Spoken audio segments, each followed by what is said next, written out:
Nah, nggak percaya dengan pengakuan Garam, mereka pun segera menggeledah kamarnya. Dan memang benar, ada obat yang sama di sana.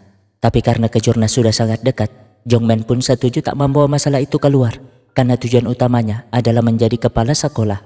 Apalagi Bu Kim ngaku kalau ia sudah tahu penyakit Garam saat merekrutnya. Selain itu, Jongmen juga memerintahkan tes doping kepada tim rugby untuk memastikan.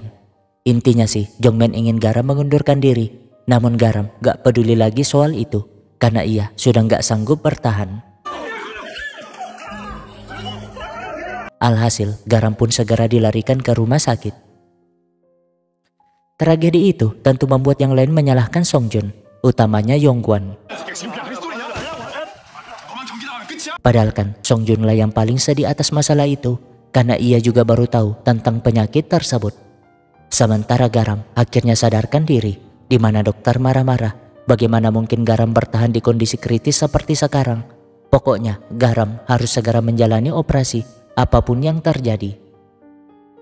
Malamnya mereka akhirnya mengunjungi Garam dengan wajah yang sangat sedih. Namun, lah dia yang sakit, malah dia yang ngelawak. Kan mereka jadi tambah sedih. Namun Garam hanya bisa minta maaf. Padahal ia sangat ingin mendampingi mereka di Kejurnas, tapi kondisinya gak memungkinkan. Alhasil, mereka pun mulai mengenang masa-masa mereka sejak pertama bertemu. Dan mereka sangat berterima kasih, karena berkat Garam mereka berkembang lebih cepat. Namun, ya menurut Garam, seorang pelatih hanya mengajari cara bermain, dan pemainlah yang mewujudkan semuanya. Karena itu, Garam yakin kalau mereka bisa bertanding dengan baik meskipun ia tidak mendampinginya.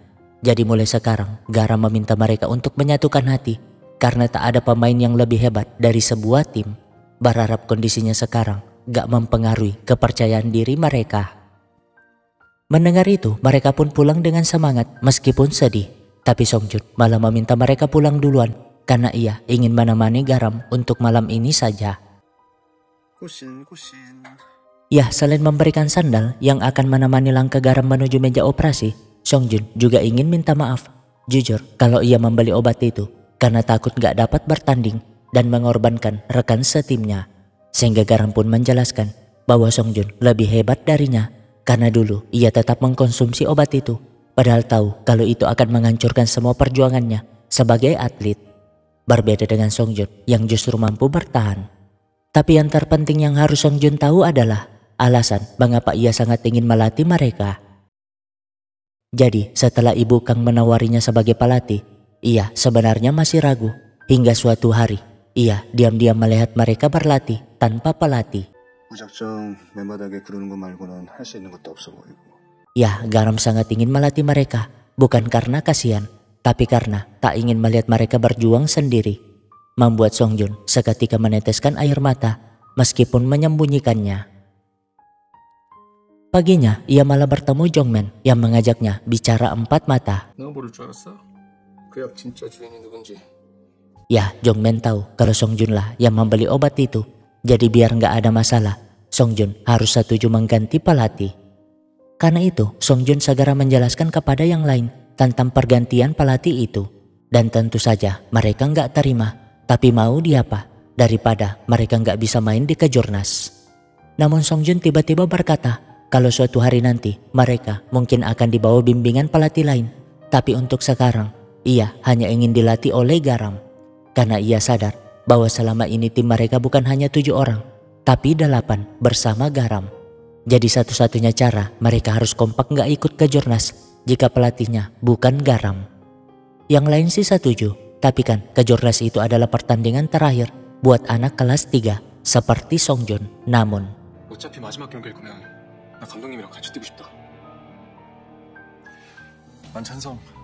alhasil mereka pun berorasi di sekolah meminta agar Jongmen tidak memecat Garam dan hanya memberi cuti sakit. Membuat Jongmen sangat marah. Harusnya tuh anak-anak tersebut memikirkan masa depannya daripada membela pelatih itu. Tapi mereka nggak peduli mengingatkan Jongmen untuk tidak menjadikan masa depan mereka sebagai alasan untuk memecat Garam. Nah, melihat keteguhan mereka, kepala sekolah pun memutuskan untuk mundur. Toh ia tahu betul kalau yang diincar si Jongmen adalah posisinya. Jadi Ibu Kang rela menyerahkannya asalkan Jongmen menyetujui permintaan anak-anak itu. Tapi sebelum pergi, ia bertanya mengapa Jongmen sangat ingin menjadi kepala sekolah. Padahal gajinya dengan wakil gak beda jauh, tapi dibebankan tanggung jawab yang jauh lebih besar. 그 책임이 권력이니까요. 그 권력으로 뭘 하시게요? Ya, Ibu Kang ingin Jongmen ngerti kalau kekuasaan itu tidak penting. Karena tujuan ia bertahan sebagai kepala sekolah adalah untuk membuat siswanya fokus pada proses berkembang, bukan hasil. Berbeda dengan Jongmen yang hanya fokus agar siswa meraih medali. Toh, jika tujuannya medali, bisa saja para siswa akan menghalalkan segala cara untuk mendapatkan hasil tersebut. Membuat Jongmen terdiam karena rasanya tuh seperti ditikam di depan mata. Meskipun ia berhasil meraih impiannya sebagai kepala sekolah. Ya, berbeda dengan Ibu Kang yang sangat bahagia karena orang-orang yang dulu pernah dibimbingnya dapat mengantar kepergiannya, meminta mereka untuk tidak membocorkan masalah itu kepada Garam. Hal itu tentu membuat mereka nggak terima, di mana Hyungnam teringat dengan posisinya yang dapat mencari kelemahan para musang itu. Jadinya mereka pun setuju untuk mengumpulkan bukti biar Jongmen dapat dilengsarkan. Nah, sesuai janjinya, Jongmen pun menyetujui permintaan tim rugby.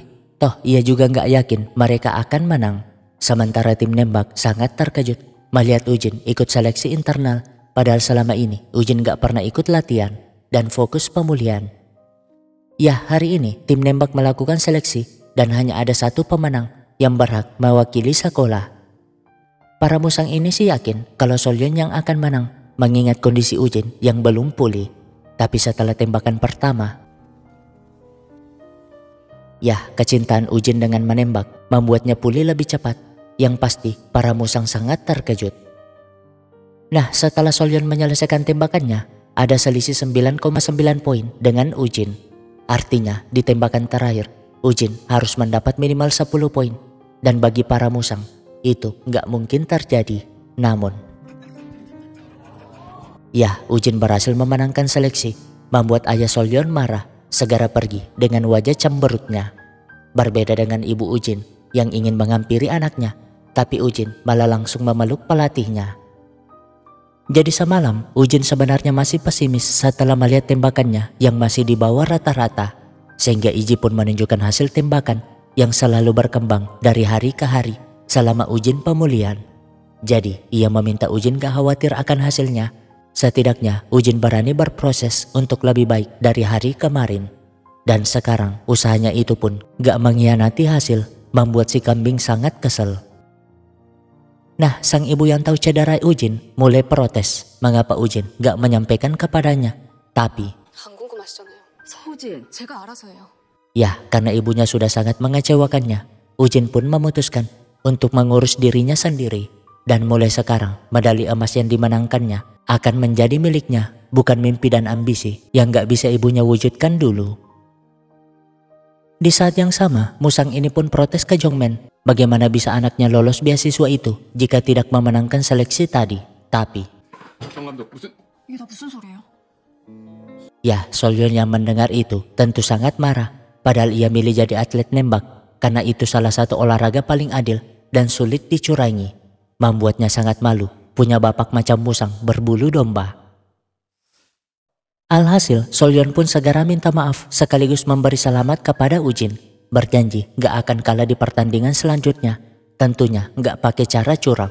Membuat hubungan mereka sebagai teman dan rival akhirnya baik-baik saja. Singkatnya, Udin dan Hyungnam menyempatkan waktunya untuk melatih tim rugby. Sedangkan Garam sibuk mencatat strategi dalam menghadapi kejurnas. Di mana ia pun meminta Songjun segera datang. Yah, karena nggak bisa hadir, Garam meminta Songjun sebagai kapten untuk menggantikan perannya sebagai pengatur strategi. Tapi anehnya, Garam nggak menulis strategi melawan SMA Daesang. Meskipun begitu, Songjun tetap mempelajari semuanya, saking semangatnya untuk juara. Sementara mereka diam-diam mengumpulkan semua bukti terkait kecurangan si Jongmen dan komplotannya. Malamnya, mereka yang nonton timnas rugby semakin bersemangat. Pokoknya mereka harus sampai ke final agar pelatih Garam dapat kembali dengan sangat keren. Tapi ya, itu membuat mereka sedih karena nggak bisa hadir akibat bertepatan dengan kejurnas. Karena itu, mereka pun mengirim foto bersama Setidaknya Garam tahu kalau mereka akan selalu menunggu. Membuat Garam terharu karena baginya anak-anak itu adalah sebuah keajaiban, termasuk Iji yang selalu setia menjaganya. Besoknya sebelum berangkat ke Jurnas, mereka pun mengucapkan janji atlet seperti biasa. Dan setelah Jongmen memberi sambutan membosankannya, mereka pun dipersilakan menonton ucapan semangat dari para alumni sukses. Membuat mereka tentu sangat bersemangat, apalagi jika alumni di bidangnya yang sudah terkenal muncul.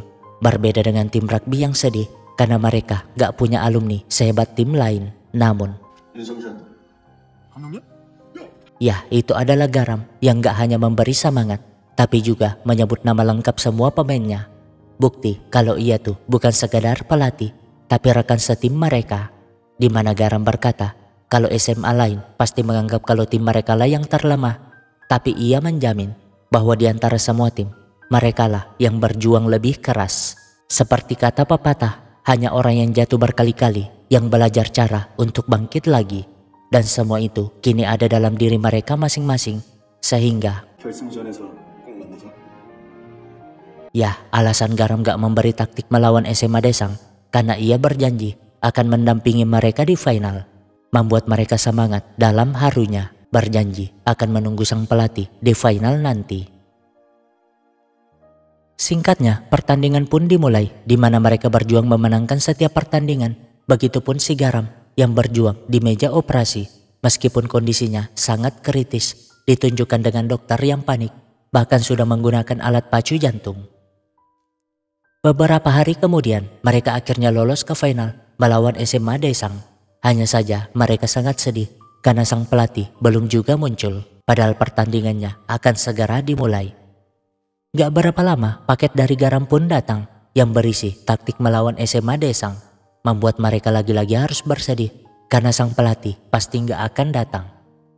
Meskipun begitu, mereka tetap semangat. Setidaknya mereka dapat menunjukkan kepada dunia bahwa proses dan perjuangan keras gak akan pernah mengkhianati hasil. Nah, sebelum pertandingan, si Kim malah ngoceh. Andaikan mereka tampil sebaik sekarang, ia gak akan pernah meninggalkannya dulu. Namun membuat si Kim gak bisa membantah. Dengan begitu, mereka pun mengumpulkan semua semangat yang ada untuk memenangkan pertandingan. Namun tiba-tiba semua mata tertuju ke belakang sana karena yang ditunggu-tunggu akhirnya datang.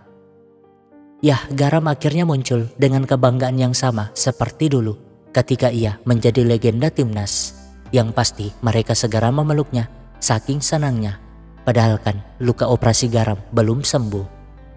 Pertanyaannya, apakah mereka akan berhasil membuktikan diri kepada dunia yang telah meremehkannya?